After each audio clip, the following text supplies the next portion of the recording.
Hardcore Metal Detecting Radio. I'm Derek Asklar, and Craig Talley's on the line here. Heck, I already messed up Craig. I was putting on chat just welcoming everybody in, and instead of putting hello, I put hell, everybody.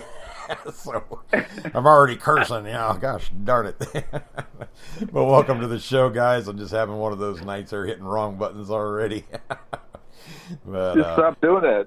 I know. Trouble all the time doing that. I know. I got these fingers are like gorilla fingers. They're just too big. But no, well, I was not so much that you got to tinker before the show starts, and then. I was just trying to be nice and get it. And of course, Bill Marsh says, "LOL, Derek, welcome to hell." No doubt about it.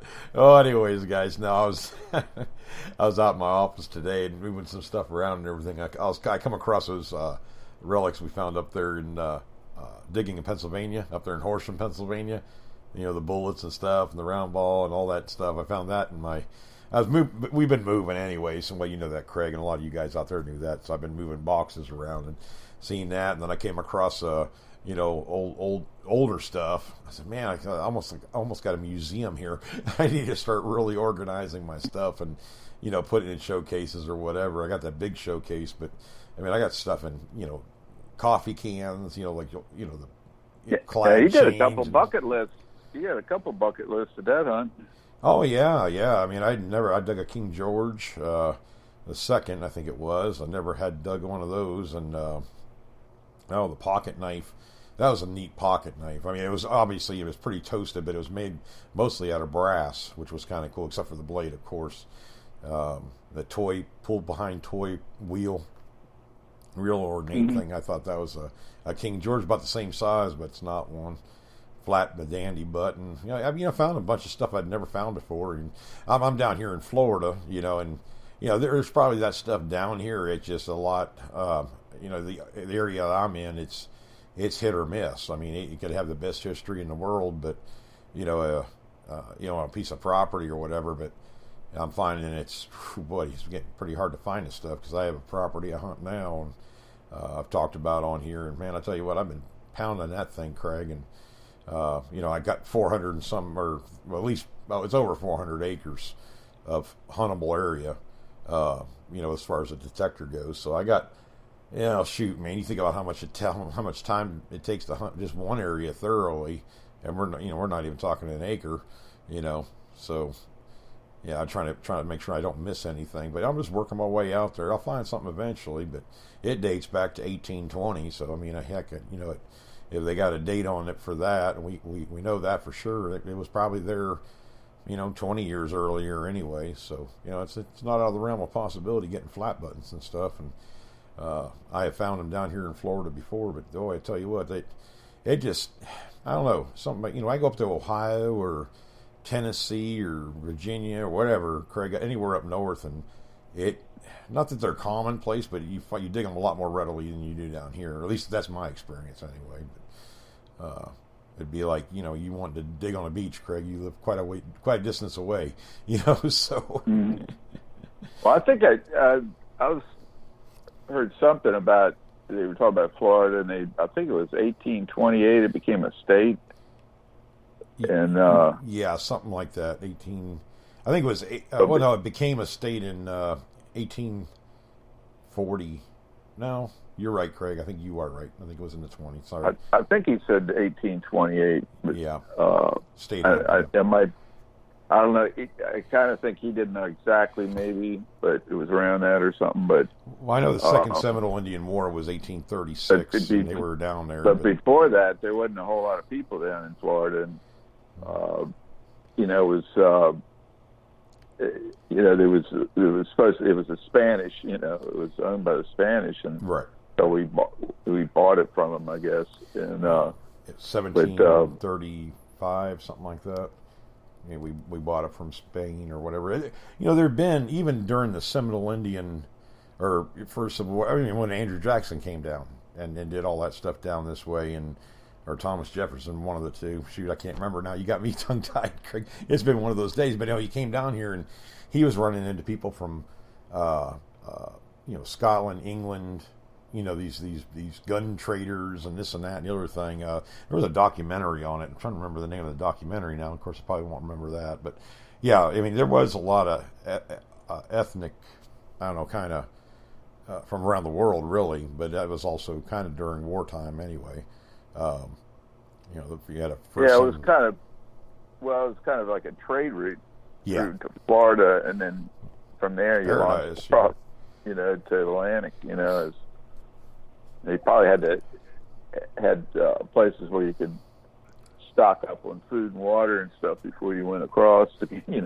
Well, St. Augustine. I mean, that tells you right there. St. Augustine's the oldest city in the country. I think is the last I heard, anyways. So. Of course, everybody, they came across, they stopped there. So you probably, there's a lot of commerce on that side, and probably north of Jacksonville and everything else south. It's just kind of weird. They did, turpentine plants down here, sugar cane, making sugar cane, sugar for sugar cane, from sugar cane, whatever. I'm sure the fruits, vegetables. I mean, even up to the 60s, I think, anyways. It was big produce. I mean, Center Hill was like the pepper capital of the country or something like that at one time, and now you don't see anything but cattle. I remember all the oranges came from Florida. Yep, and now you can. Well, at least in my area, you don't even see really an orange grove around. I mean, they were around here about 15, 20 years ago, right there in Dade City, and actually Pauline, she used to work for Likes Pasco, and they did oranges. I used to haul it, from. I used to do crazy stuff like haul oranges over to California, have them stamp Sunkist, and bring them back, by companies and stuff like that.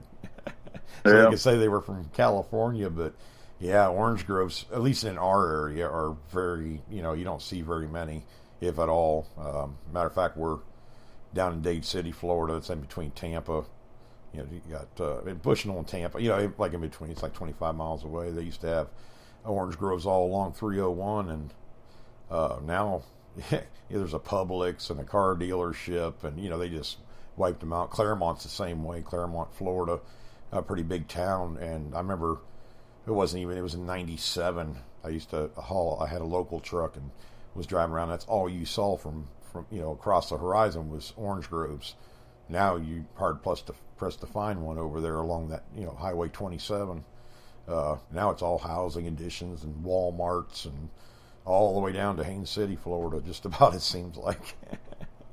Yeah, juice is about done. I mean, well, it's not done. I mean, it's just done in my area, I'm sure. But that was big money maker. I mean, we hauled a lot of that stuff. A lot of farmers now they're talking about growing.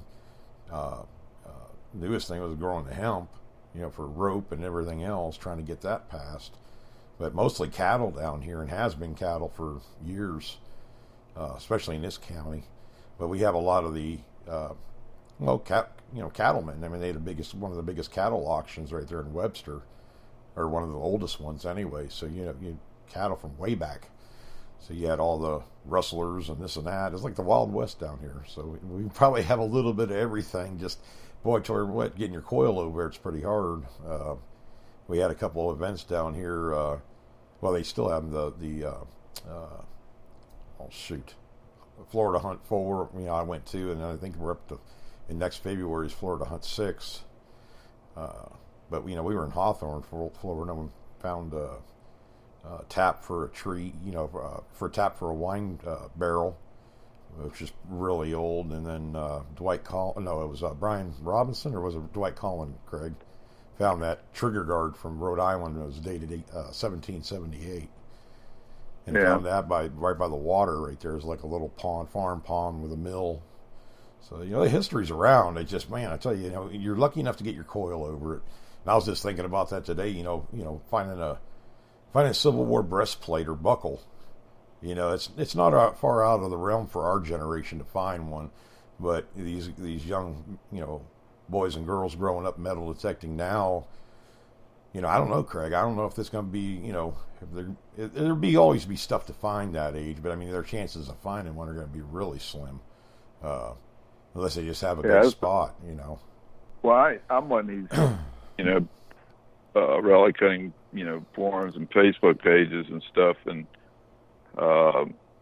some of the people I've even met before, and, over the years, metal detecting and stuff, and they're all, saying that there was some guy that was mouthing off on this one page, and they named the guy and said, this guy's, advocating, trespassing and whatever it takes and this and that, and he said, it's hard enough to get permission, and it's, exactly.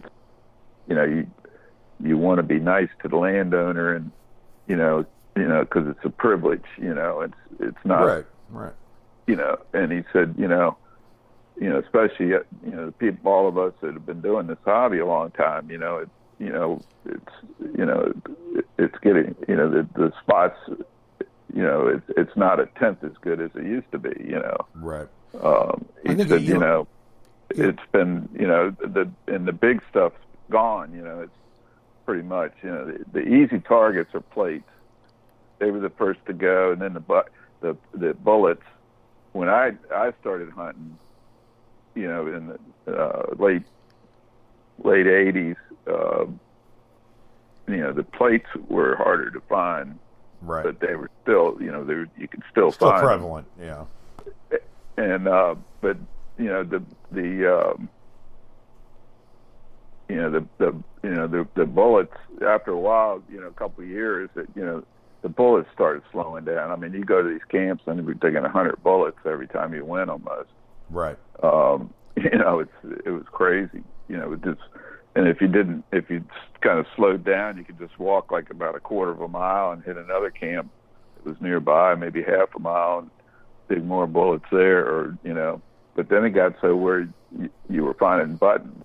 Right. When I got to Nautilus, I was going back to those camps and just cleaning up buttons like left and right. I would hardly dig. Sometimes I wouldn't dig any bullets at all, but I dig 10, 11 buttons. Right. Well, as they get vacuumed up and everything, that's what I can just kind of, people find them, but there's always others, and that's what I was telling one guy that, there's always going to be stuff to dig. There's always going to be stuff to find. Now, whether it may not be Civil War stuff, it may be World War II stuff, or maybe looking even for raw mineral. I mean, look how much lead we dig, Craig. If lead ever went up in price, heck, most of us detectorists would probably clean up, because I dig lead every single time I go out just about anywhere that I've ever hunted. I've dug some kind of lead, and it's not been bullets, it's been more, but even then, Craig, I mean, clean up the environment. I mean, that's a lot of lead to find, and just, every time you go out, you find chunks of lead. And no matter where you're at, which state you're in or whatever, it seems like that was, pretty well polluted through. When these camps, you'd find melted lead and melted bullets and carved pieces of lead. Chunks of brass, chunks of this, chunks of that. I mean, I find more heavy gauge copper wire and broken brass items. I mean, there's a lot of minerals in the ground. I mean, depending where you get at. I mean, that's why I was recycling all those years. I mean, God, I had 18-gallon bins lined up. I'd throw my aluminum, copper, brass, lead, whatever, and once a year, or whenever they got full, I'd take them to the recycler, recycle them in, take the money, put the money towards a detector or fuel or whatever else. I mean, a couple of those times I'd cleaned up pretty good, especially when that copper was up there to $3.29 a pound. My gosh, I had, all these, because it's like every time they put a house in, they always clip those ground wires. I mean, chunks of them, you always find, the heavy gauge copper wire, it seems like, and brass too. I find a lot of brass down here, but it's all within, a foot down. So, I mean, even when they lose out on the actual Civil War relics, I think there's a ton of more Civil War stuff. It's just not the buckles and stuff. I think there's a crap load of iron, of, cannonballs and this and that, the other thing, bayonets, swords, the whole 9 yards, rifle parts. I mean, you find rifle parts all the time. Well, there's another thing, people dig pits, they dig the HUD site, some of them are, invisible in these fields, like, well, the train didn't look anything like it does now. I mean, that's what I think is funny. You look at the old pictures, and there's one tree up, and it's a big field. Well, it's actually torn it down a lot, burned up all the wood or whatever. But nowadays, it's all woods. You know what? You know what I mean? So you can't even judge where the HUD sites are very easily. Sometimes you've got it down pretty good. But there's well, I mean, you know, a lot of guys. I didn't dig as many HUD sites out as you know. That by the time we were getting into it, especially down in Stafford, almost all of them were. A lot of them were dug, right? Already dug, and but there was a lot that you couldn't see. There was no, you know, if you looked on the ground, there was no sign of a, you know, a HUD site. And a lot of them are like, I guess about 8 or 10 feet across and 16 feet long or something like that. Right. And a lot of them were they kind of lined them up in military precision. You know. Especially the Yankees. But once you found a couple, you could almost walk to the next one and start digging and find it. But there was years ago, one of the first hunts they did down in Stafford. I think it was digging in Virginia before they went to up there to Culpeper, I believe. Or it was either that or it was another one that was put on. But they didn't. You know, they got out there and it was, you know, according to the, you know, everybody knew from the research that there was, you know, a whole corps, you know, Army Corps was there, camp. Right. And they said it never been hunted because this lady always patrolled her property on it with a golf cart and a shotgun. That was the, you know. Well, anyway, they get there and one guy was hunting right next to the road, within a couple feet of the road. You found a U.S. belt buckle, but everybody else in the whole field, you know, after about 3 hours, there was hardly any finds at all. Yeah, and was activity, yeah. And it'd been hunted before, you know, right? And it'd been hunted to death probably.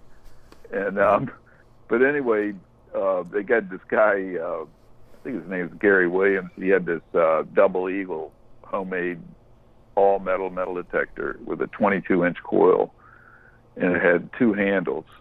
And I can't remember how big the battery was, but car battery. No, I'm joking. Big but anyway, 2 hands. He started across the field, and he stops and he makes a divot in the ground with the shovel, and he goes, HUD site right there. And then he walks a little bit further and does another one. And he does that up about 8 or 10, and then he comes back down the other way and he does another row, and then he goes, rest of you guys got to find it. He goes, all these are HUD sites. The whole field is full of HUD sites. Yep. And so the guys started digging, and I think the next day, by the next day, they had like 150 belt buckles had been found. You know, and bottles. It was so many bottles found. It was unbelievable. You know, there was one guy found like 30 bottles, you know, perfect bottles in one hut. So all that history saved right there that would have never even been known about, and probably just been a lot destroyed. Of them they'd find. A lot of them they'd find a belt buckle, a box plate, and a eagle plate, you know, in the hut at least, you know, on right. But it was funny, and after it was one of the best hunts he'd ever had, you know. But you had to, find the spot to dig, you know. Right. And so anyway, after the hunt was over, it was supposed to be agreed on that nobody was, you know, supposed to come back or, you know, bug the people that lived there or anything. And so a whole bunch of people, in fact, several of them I'm friends with on Facebook, and I didn't find out about this until later, but they all got together and approached the landowner, and they ended up paying $1,000 each a year. To hunt on it, yeah. To hunt on the weekends, and then they started. The farm was all dilapidated, and the people were old, and like the porch was falling apart, and the place needed painting, and so all of a sudden these guys started showing up, and they just started fixing, like, people weren't there, and they come back, and the porch is all fixed and painted, you know. And oh, that's pretty cool. Yeah, that's pretty cool. I like that. And so they went from hating relic hunters to they thought the relic hunters were the best people they've ever met. Oh, I could have told them that. Relic hunters are awesome. And listen to this, and you can bring your friends, and they don't have to pay. There you go. But it was amazing. You know, some of the guys stopped really metal detecting after that, and all they wanted to do was find bottles, right, and dig HUD sites looking for bottles. And they got into that so much. I like bottles, okay, but I don't know. I like metal detecting better. You know, yeah, and it's a lot of work, and you know, I don't know. I like having, you know. You got to have a passion for it. It was just like metal. I'm sure there's plenty of bottle hunters that look at metal detectors. I don't want to swing that thing all day long. You know, I'd rather dig a hole. Well, you know, that's wherever you find your happiness at, doggone it. Yeah. Dig a hole or use a metal detector or whatever. You know, I eyeballed a lot of bottles over there at that site up the street. You know, we got about 20, you know, nice bottles that were, right, you know, from about, I don't know, 1880s up to, you know, 1930s. You know, I probably got 20 I kept, and probably threw another 30 or 40 the screw top ones away. Right. I don't even keep screw top ones hardly at all. Unless they just there look was cool. a couple. Yeah, there was a couple that were like, you know, cobalt blue. I kept those, but colors, yeah. But you know, I just walked around eyeballing, and I found a lot of marbles that way and stuff.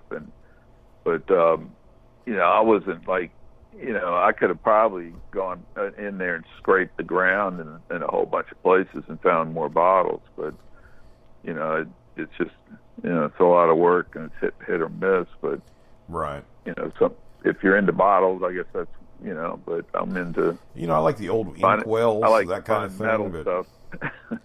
yeah, I mean, I like Inkwells. I don't think they're worth anything, but I find neat Inkwells every once in a while, and that always, you know, makes me happy, because usually they're pretty well intact. They're made of a thicker glass than I'll some tell of you these a story. bottles are.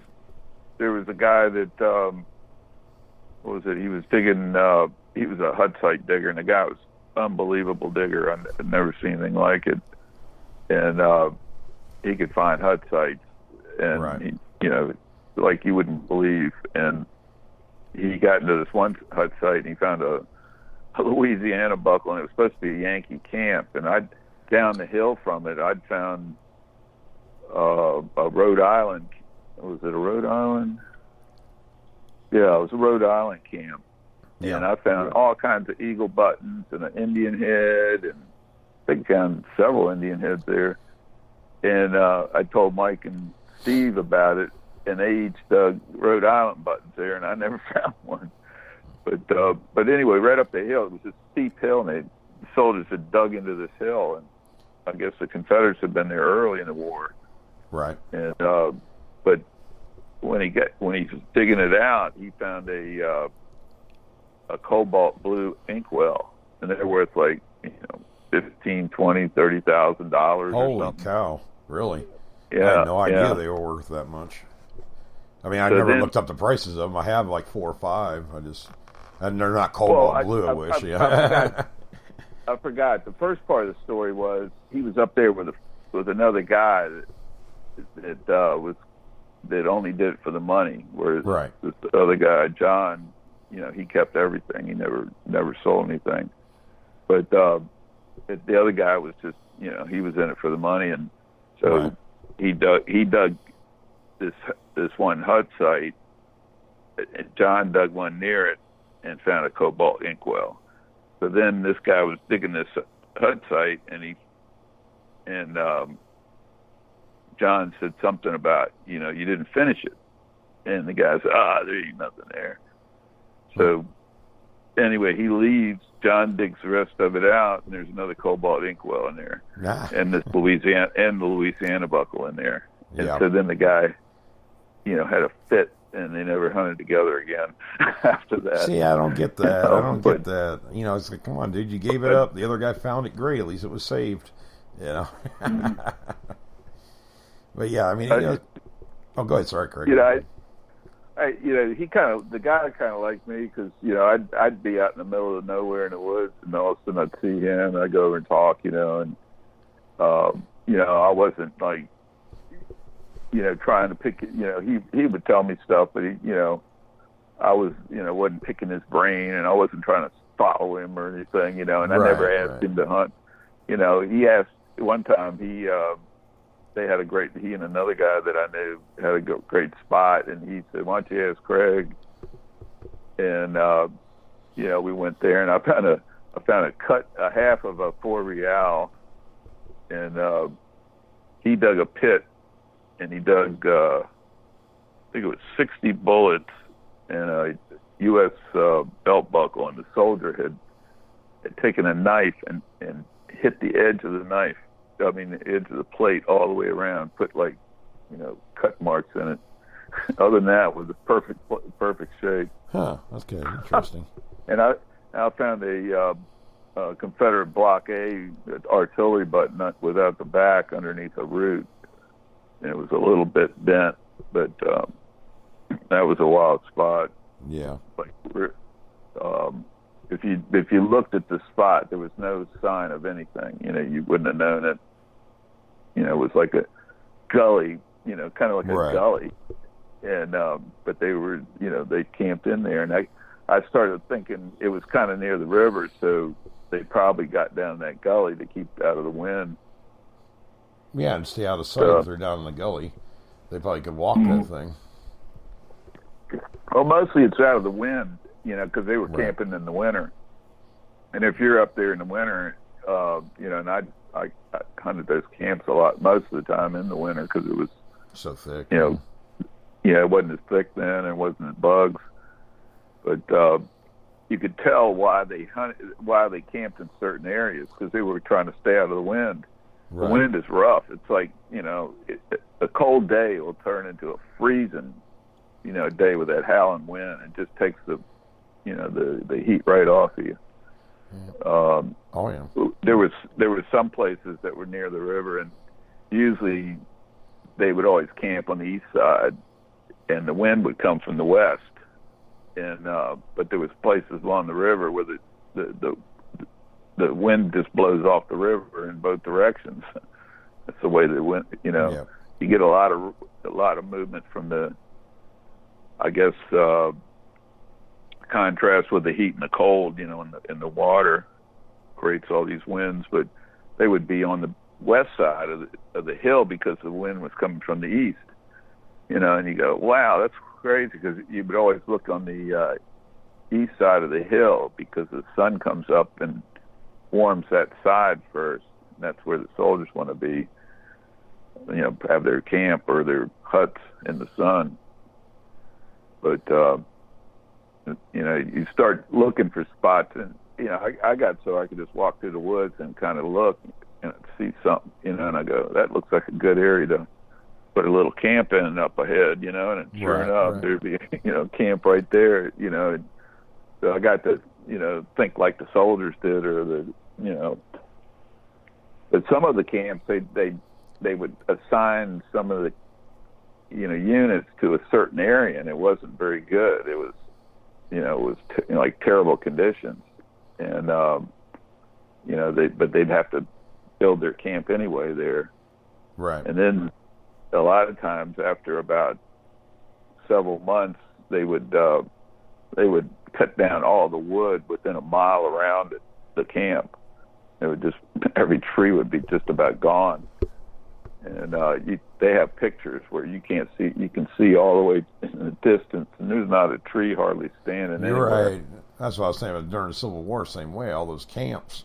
They needed to burn something to stay warm. You know, shoot, there's a lot of trees, you know, taken down. They had Stafford, after Battle of Fredericksburg, they all, you know, after the Union Army got beat, they went across the Rappahannock and camped in Stafford, and 150,000 troops were there the whole winter. Right. They just about, it was unbelievable how much wood you had to use for, a camp during the winter. They had to use it to build the huts, and you had to, Right. burn a lot of wood, to keep warm. But yeah, it's just wild. We'd walk back in the woods and show people that were like newbies, and they go, "What do you mean there's a camp here? I don't see anything," And I'd start showing them, "See those depressions?" Yeah. I'd go, "That's like a hole where they had a hut." And how do you know that? And I go, "Turn on the machine and start hunting around it." Yep. I said, "That's all about sight reading." Yeah, it's a sight reading. But when I first started, I didn't know, but I was lucky because I had guys that had been doing it for a while, and they showed me the ropes, and I started watching, what they were doing, and that's what I always did. I would always try to, somebody'd say, "Oh, that guy's been hunting for about 20 years." I'd go right over to him and start talking him up, and trying to learn something, and yeah. I had guys that were, I was in my late 30s, early 40s, and I'd meet these guys that were, now my age, and they would sit there and, some of the guys sit there and, talk for an hour, as long as they were talking, I'd listen, They tell me about camps that, "Oh, I used to go to this camp," and I go, "Oh, you tell me where it is?" And they go, "Oh yeah, I don't know.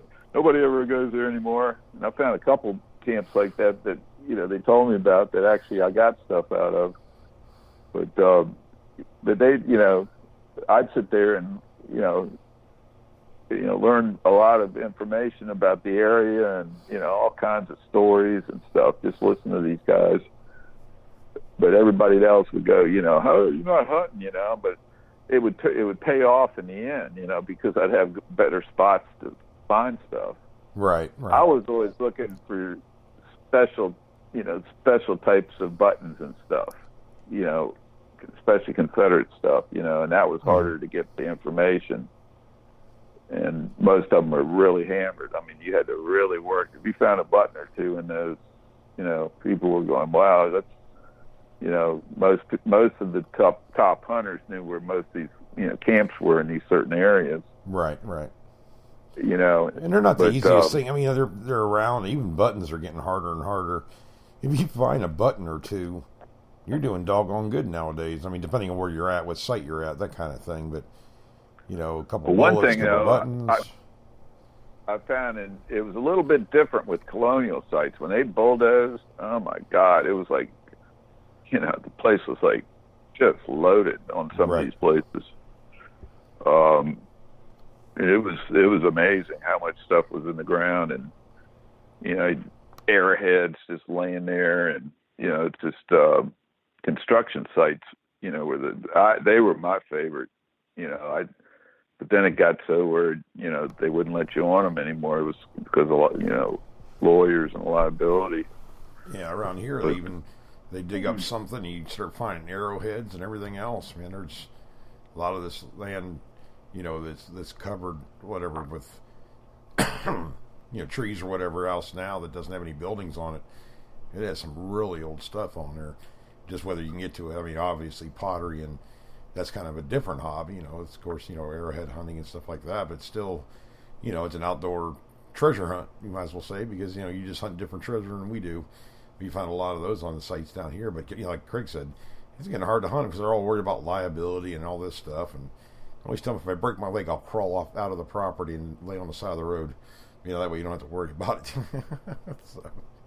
Well, the other thing is that there's billions of arrowheads and Indian artifacts from at least 13 to 15,000 years of dropping them in the ground.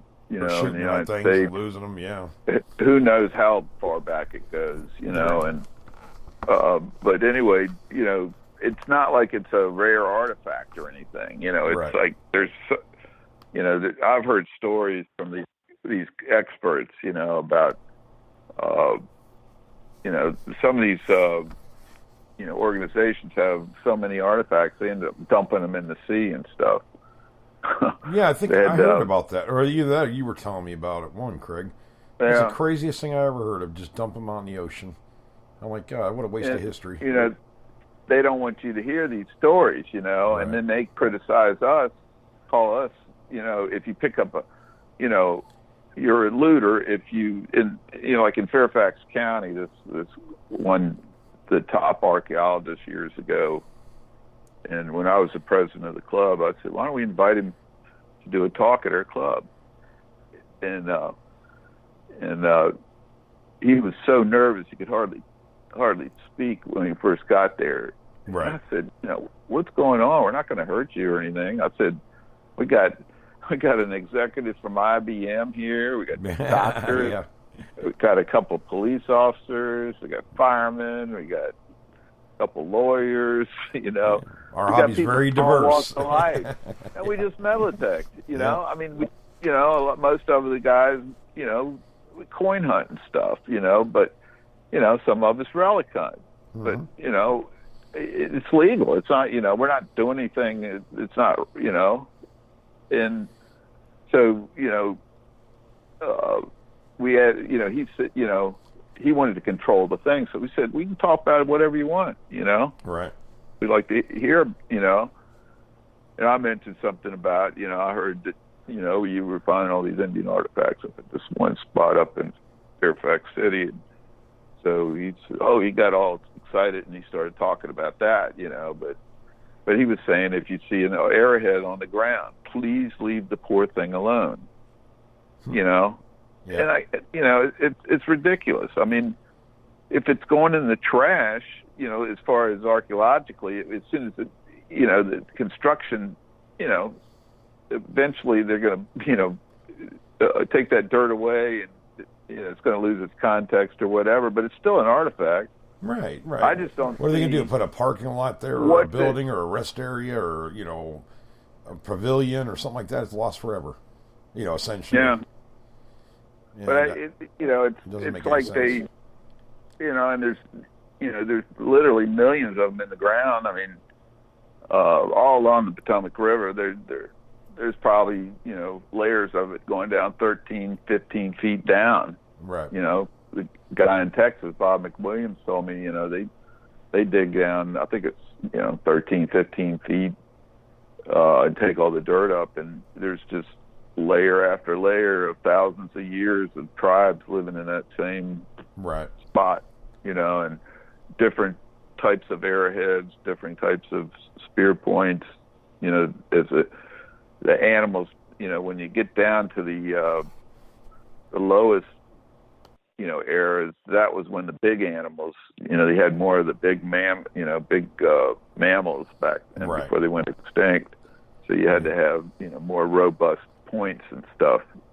And so it was pretty amazing how all the information you get from these guys, but he said there are so many arrowheads in the ground under your feet that they're everywhere. He said, it's just literally for thousands of years, these Indians, that's how they live. They used to live right on a creek or a river, and they would run up and down the banks with these, with a spear with a pouch full of the points, and they would, they would basically run these animals and then just, nail them with the spear.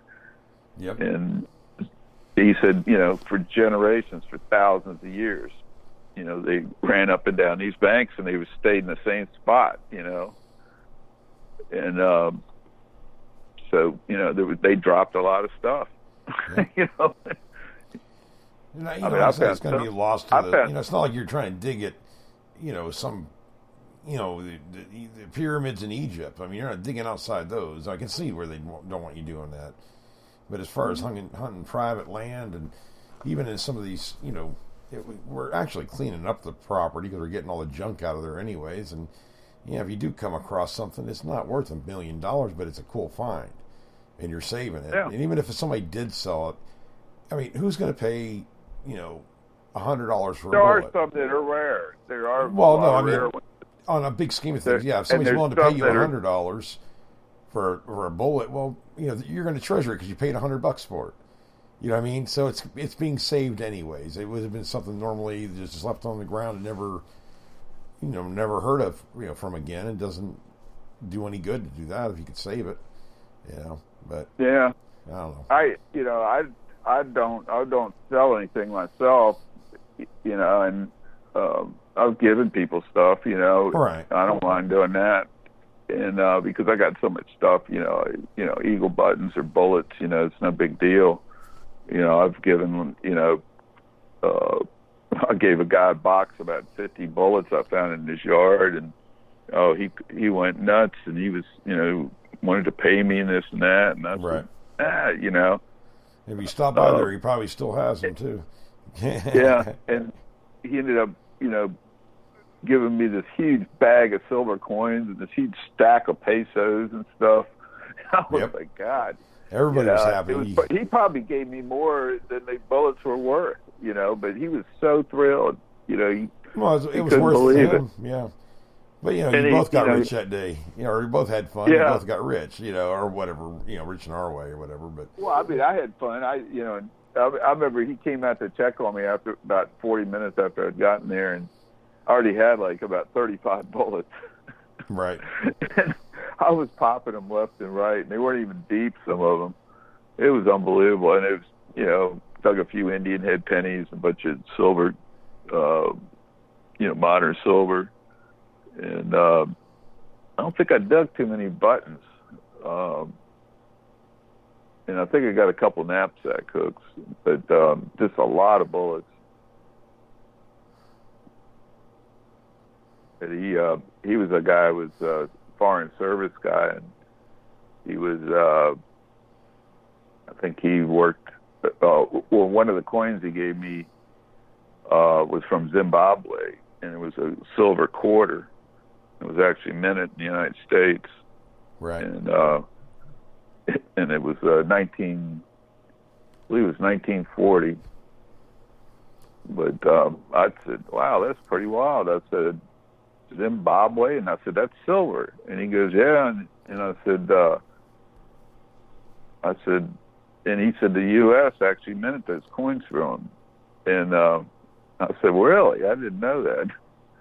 So that's pretty crazy. Yeah, no doubt.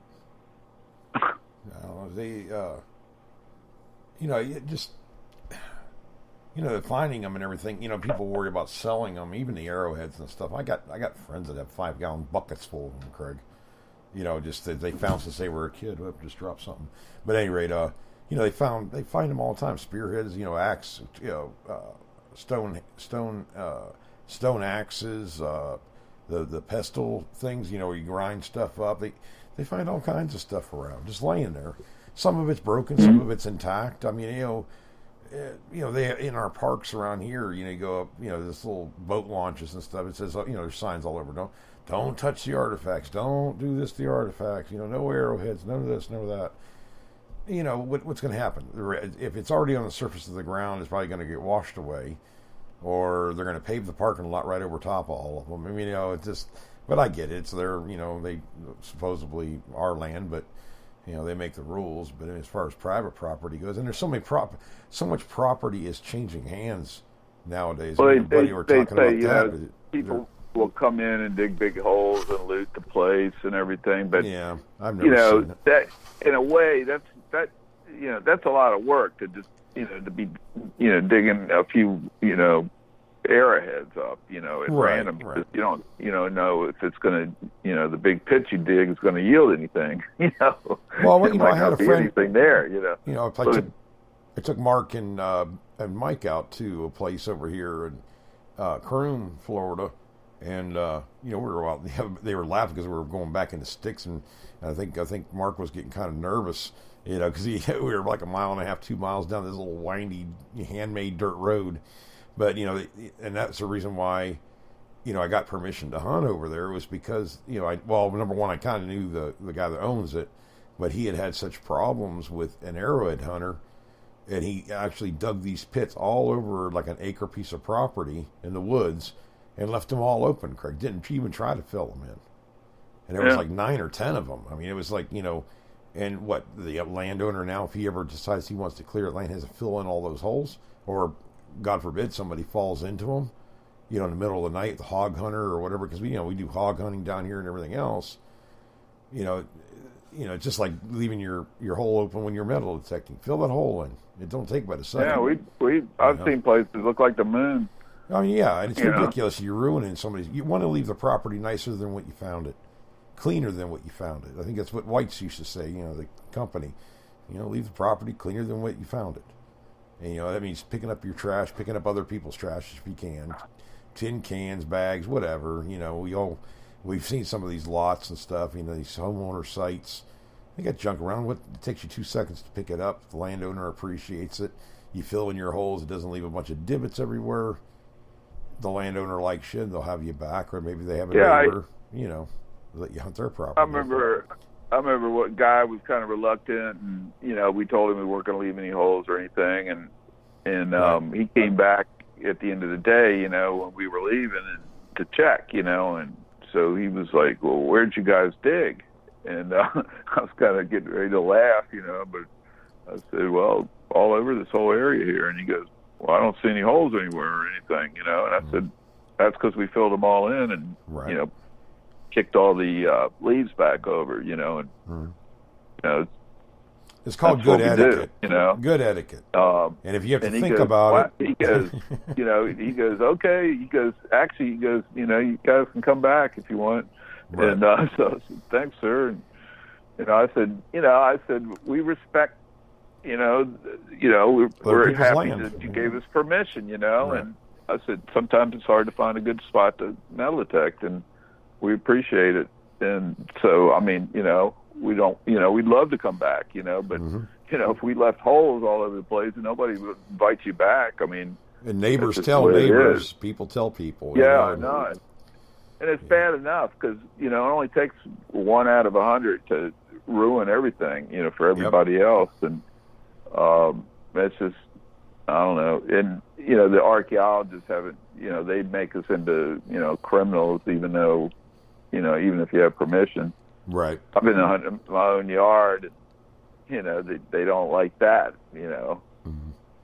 But, I don't care if you like it or not. It's my yard. Yeah, exactly. I was talking to one of the managers in the city today, or the town today, and I told him about metal detecting and how friendly this area was, and how this area they celebrate history instead of, kind of like, getting rid of it almost, or trying to erase it. Right. In Alexandria and Northern Virginia, that's what they're doing now. But it's opposite up here. It's part of the tourism. It's part of the psyche of the city. It's just, we got houses from that area all through the town. Right. So I got to, that's why I moved here. Because that's what I told her. I said, it's just, it's a slower way of life. It's totally opposite of Northern Virginia. It's just right. It's just a rat race, and everybody's in a hurry, and the traffic and the noise, and the traffic just keeps getting worse and worse and worse. I keep on hoping people get tired of living like that. Really, I think people have had it with hustle and bustle and condoning it and this and that, and I'm from a different time. As far as I was probably my generation, anyways. Some of us were fortunate enough to have a father that worked and a mom that stayed home and did whatever traditional family. Dinner was every day at 5:00. This and that other thing. Those days are long gone. They're. I mean, our family. I mean, even in my household. I mean, we used to have a set time, and God, the world just goes so doggone busy, and pretty soon you're eating at 8 or 9 o'clock at night. It gets frustrating after a while. So we really will realize we're doing it, and we'll tomorrow we're eating at 5 or whatever. Just keep it traditional. Spend time with the family. It's getting it gets hard. There's a lot of people that do that do spend time with their family, but it's so easy, these jobs and stuff and what they expect you to do, and your responsibilities you have at work, and or whatever the case may be. It just takes you away from the family so much, and And I think that's, you see some of the guys and gals out there, they take their sons, daughters, nephews, nieces, whatever, out hunting with them. I mean, it's a good, safe. I'm not going to say it's a clean hobby, because by golly, if you get dirty, that's a good thing. But it's a safe hobby. It's pretty much, you can go on an adventure when, I don't know. You know how it was, Craig, when you were growing up, 10, 12 years old, you're out there with BB guns and everything else out in the middle of the woods making forts or whatever else. But you're probably, not being the safest in the world, but back then you didn't worry about that kind of thing. Nowadays, at least it gives them, constructive thing to do and still have fun with it. And it's an adventure. You never know what you're going to find. You never know what you're going to come across. And, it's an adventure in itself. And that's why, I think our generation, we look back and we see the kids coming up in the hobby, and thinking, man, I wish I was their age, because, you think about it, you mowed lawns for neighbors, you did this or did that, you had permissions, you would have had permissions everywhere to go metal detecting, Nowadays it's tough, and you gotta, there's etiquette, if they don't, and I've seen, some people don't do it, they'll leave open holes, they'll leave trash around. But there is an etiquette to the hobby, and you leave the place cleaner than what you found it. You treat the landowner with respect, even if you're never going to be back, or you didn't find nothing. You treat him good. Maybe he has another piece of property. Maybe one of the neighbors saw you and say, "Hey, come over to my property. It's cool." But they're not going to do that if you're a jerk, or if you don't take care of the, respect the property, respect the area. It's just like a deer hunter, a bow hunter, or whatever. They get permission to hunt properties too, and if they went in there and shot up the place and left the place trashed up, they wouldn't be allowed back. If it was private property, same with metal detecting, But once you get a good rapport, and once people know you, I mean, Craig's had this happen already. People stop, when they go by his house, they see him out there, and they'll stop and talk to him, because he's having fun. He's not threatening. It's an interesting topic. It's an interesting thing to do, is find artifacts and relics and coins and. It has, that treasure, the buried treasure, that lights up most people's eyes anyways, even though we know there's not a whole lot of that left. I think there is, Craig. I think there's a lot more treasures around. It's just the kind of treasure. We got a little bit into that. When they put these, I watched this show, about a week ago. It's on, I think it was on Netflix or something. It's called, Mysteries of the Abandoned. And it talks about these different facilities. Maybe it's a military facility during World War II that was this huge thing. And of course, when the war ended, they just disappeared. But they built, it could be sanitariums, it could be whatever. They built these things. A lot of people were there. They did something, they left, and all of a sudden became abandoned and overgrown and everything else. And it's like a little city out in the middle of nowhere. And I thought to myself, that's pretty cool. The people probably lost stuff there, whatever, when they were in the coins. But what about the people that built the places? There was a sanitarium, these huge, ornate kind of buildings and everything. They took several years. Where did they stay? They're in the middle of nowhere. They had to have camps. The tools they used, the currency they used, or the items they had to use, that's all. A lot of that's probably still there, and a lot of it's considered relics or antique or whatever. It's treasure. Right beneath your feet. All you got to do is be smart enough to find it. But a lot of these, people, I hear about people, I find them around here to this day. The Tollbridge property was one of them. Had no idea what I was running into there. I know where there's a town that's not even in the history books about being moved. And I know I've seen the buildings, the dilapidated as they were, the fireplace, chimneys and stuff. Now it's all gone. And, we're talking the place that had hotels, bars, schoolhouses, churches, just gone. It looks just like a field, but they had all that there. But that's an area that stuff is still at. God, that was from how many years ago? It was like in mid 1870s until about 1910 or something like that. But the building still stood after that. But now they're all gone. So they're going to be lost to time.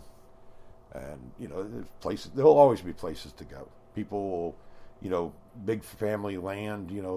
300,000-400,000 acres gets broke up after 100 years. One of the people die and they split up the property and they subdivide it, and there's always going to be places to hunt and find stuff. It just you got to be smart about it. Craig, if we couldn't find Civil War items, what would you be looking for? anything that was non-ferrous, am I right? Brass, copper, whatever. It's some kind of a metal item, and even if it's I do that anyway when I'm in an area that's producing stuff. You just dig I dig everything anyway, but you're cleaning up the property, you're cleaning up the land. If you're scrap, obviously if you were finding a ton of copper or a ton. Well, I've talked to a few guys that find copper ore. I think it's Michigan or whatever. They sent me. One of the guys sent me the raw copper ore. I mean, this stuff. I don't know if it's worth to dig it up to sell it or whatever. I don't even know if you're allowed to do it or not. But there's treasure right there. You just got to be, know what people want, know what stuff is worth. I think that copper is the purest in the world. Yeah. That's how they knew that it was the copper that was used in the Bronze Age in Europe. 5,000 years ago. I think about as long as your thumb, and about as wide, and it was about, I don't know, I can't judge the weight of it, but it's a big old chunk of copper ore. You get these guys sending out of the blue. I remember Gunner was doing video. That's another thing. We're nice to each other. I mean, Craig did it with me. And I said, Craig, I wish I could do some tests on Civil War bullets, but I've never found any down here in Florida. I know they're down here. I have friends that have found them. So what does Craig do? Turns around and sends me a gift package, 3 or 4 bullets and a Williams cleaner. Here, do testing, keep them, whatever. I got a bunch. That's a friend right there. Just kind of send me out of the blue, and I'd rather, I give a lot of stuff away to, like our friends have kids and stuff. Oh, what is that? Oh, that's a wheat penny right there. Oh, that's pretty cool. It doesn't look like the new ones. I said, no, this is older, a lot older. Do you want it? Yeah, I think that's cool. Here it is, something we kind of cringe about digging a little bit. Wheat penny, and the kids, treating it like it's a, $2 gold piece. Yeah, he's happy, and I did something good, and he learned something. And what the heck? Maybe I, sparked that interest. You don't get that weedy excitement.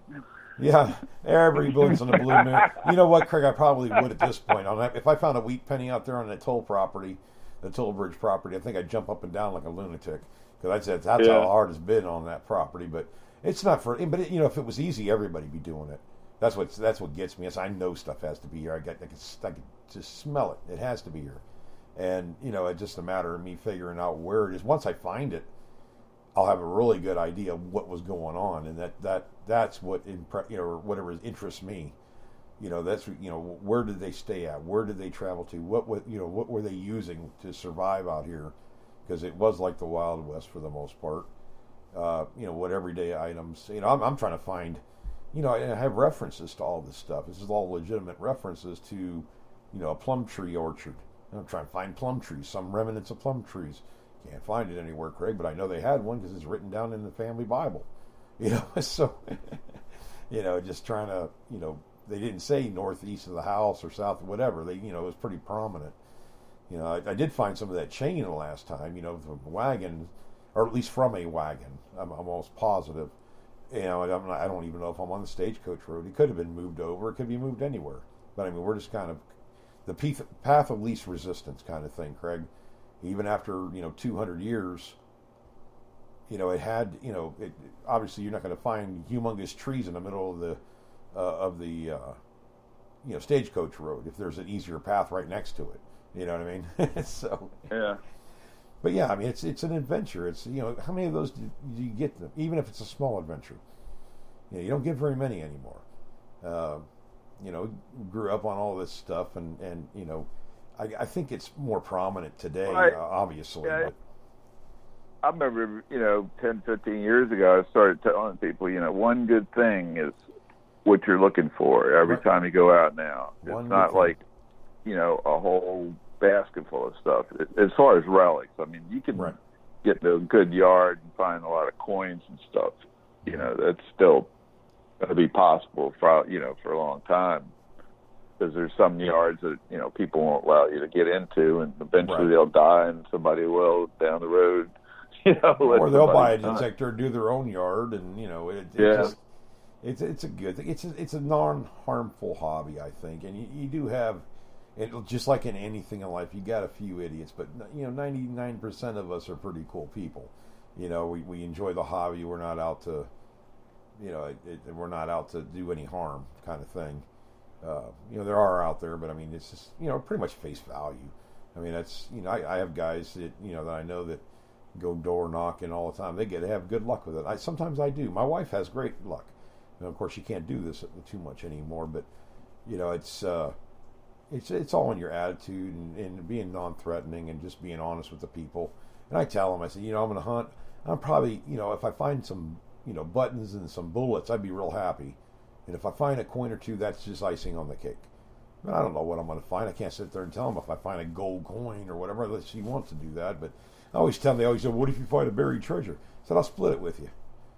I would if I found a buried treasure. What the heck, I wouldn't have found it unless I had permission to hunt there to begin with. So I mean, what am I out? Nothing. I just went out there and had fun finding it and digging it up, and I get to split it and take some of it home. You got to have a money or go in there without money being on your brain so much. It's not about money. It's about the relic, about the item, and the history it has, and the character it has, and everything else. I just think it's an adventure every time I go out, and you may not have that great an adventure, and then sometimes all it takes is one good thing to make it one of the best adventures you've ever had. It's a better day than being at work. You know what I mean? That's the way I look at it. Having to do chores would really be metal detecting. Yeah, I mean, I do it to the thrill. I mean, right. That's what I do it for. It's not the monetary value. It's always people are always going, how much is that worth? And I go, right. I don't know. You don't know until you sold it. And you got to find it's only worth what somebody's willing to pay you for. You can say, what it is. I said, so and so would say, well, it says this much in this relic book, and I go, well, ask a relic dealer and they'll laugh at you. Yeah. It's only they have to. There's relic brokers. There's guys. I know two guys that instead of selling the best relics, thing to ask them at auction. They actually they go out and find certain artifacts that these rich guys want to, that they want to add to their collections, and so they go out and procure them for these guys, and that's pretty cool actually. Probably museums do that with paintings and all kinds of stuff. Well, they do with even stuff we find trench art sometimes. Trench art's a big deal. I mean, people like that. I like that stuff. I mean, some of these guys carving all these scenes into into a size of an artillery shell and stuff like that. Whatever they had to be artistic with. I mean, heck yeah, I'd buy some of that. I mean, I'd want to find that metal detecting. I don't see anything wrong with it. We're preserving it.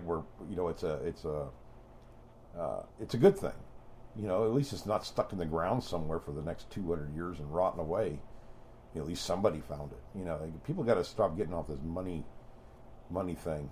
I see them on some of these shows and everything, and it's a natural thing to ask. It's just like if you drive a race car, how fast will it go, Craig? I mean, it's just metal detecting. What do you find? How much is it worth? We just put so much on a monetary value on it. So that's a typical, even with kids, it's a typical question. I said, it might only be worth $10, but who held this 200 years ago? What they do, why did they make it? Why does it have this design on it?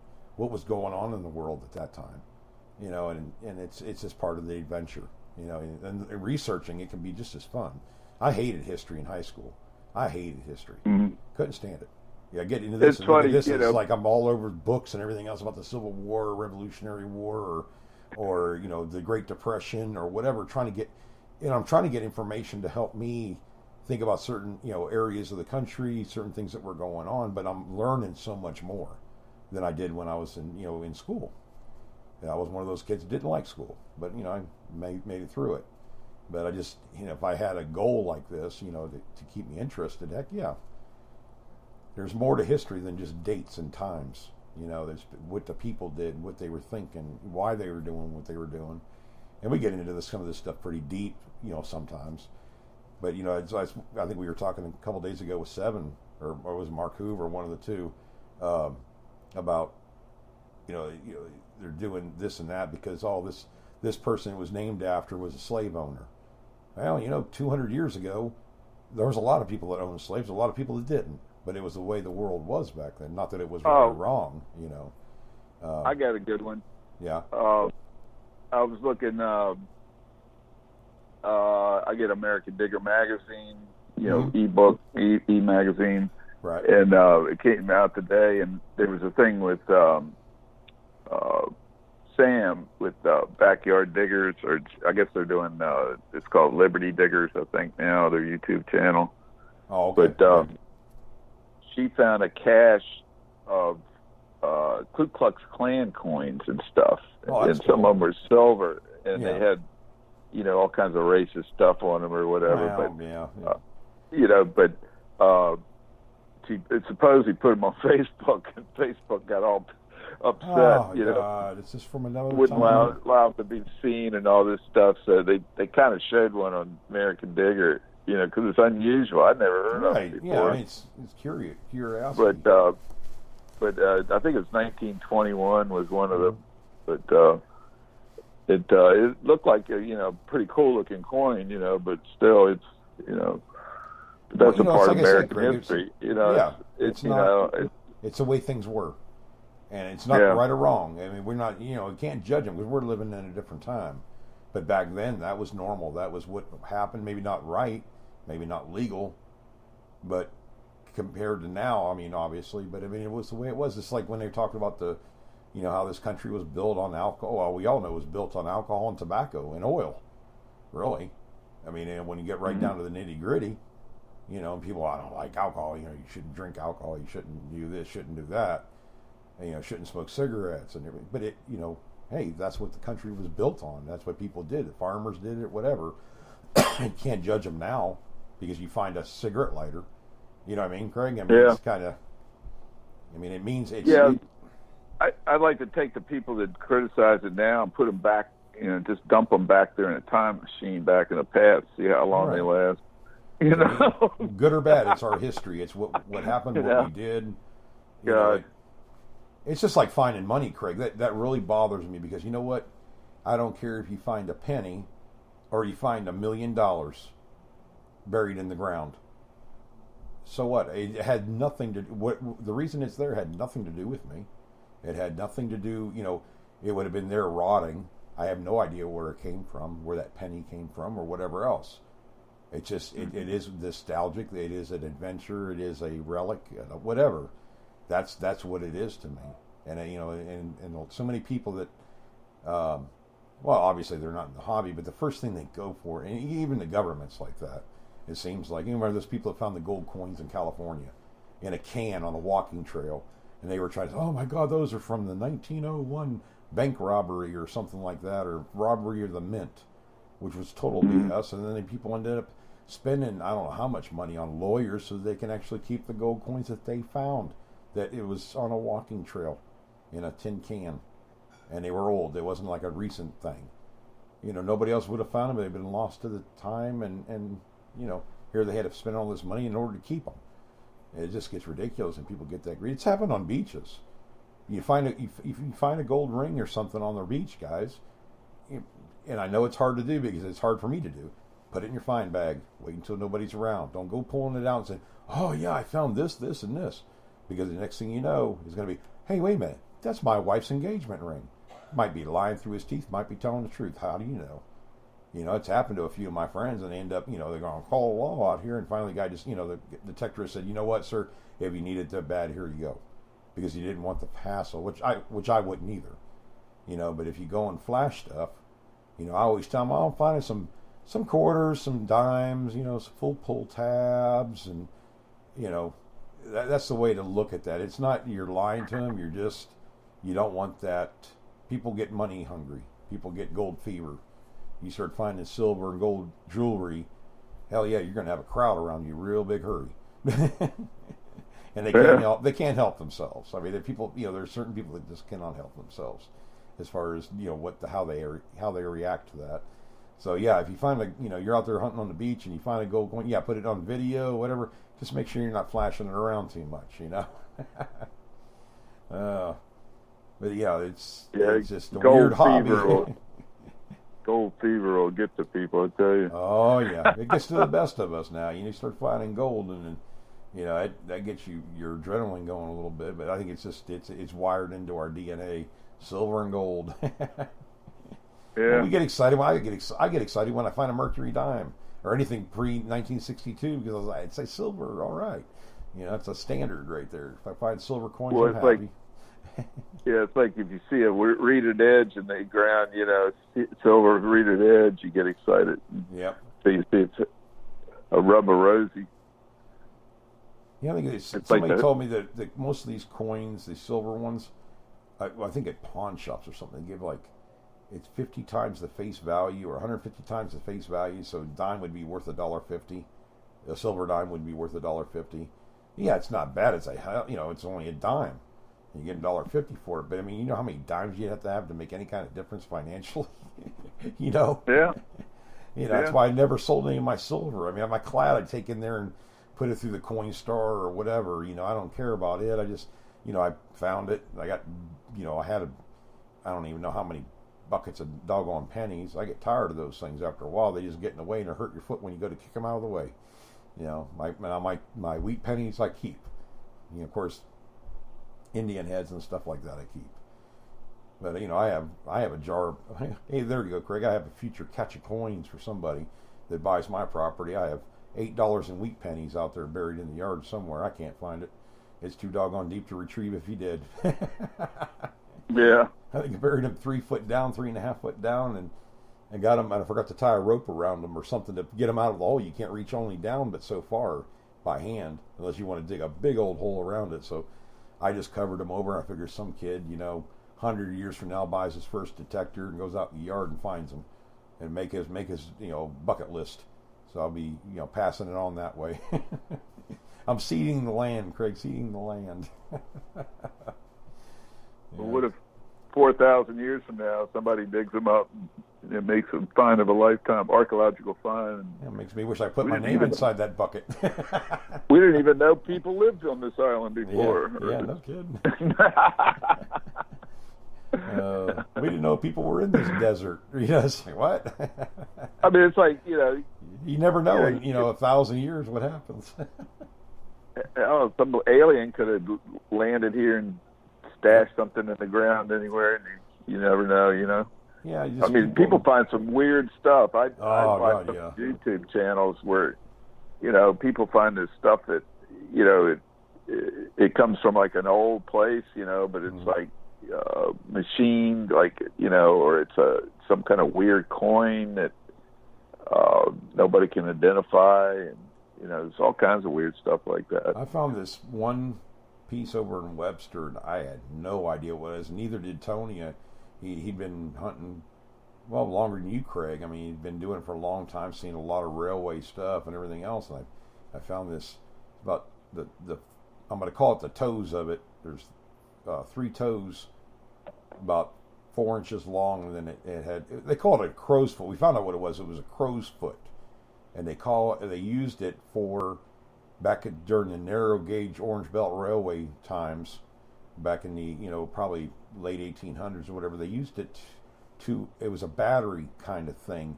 It was made out. It was like not cast aluminum. It was made out of aluminum, and it was really pitted, really bad, and everything. I found it's just a chunk of.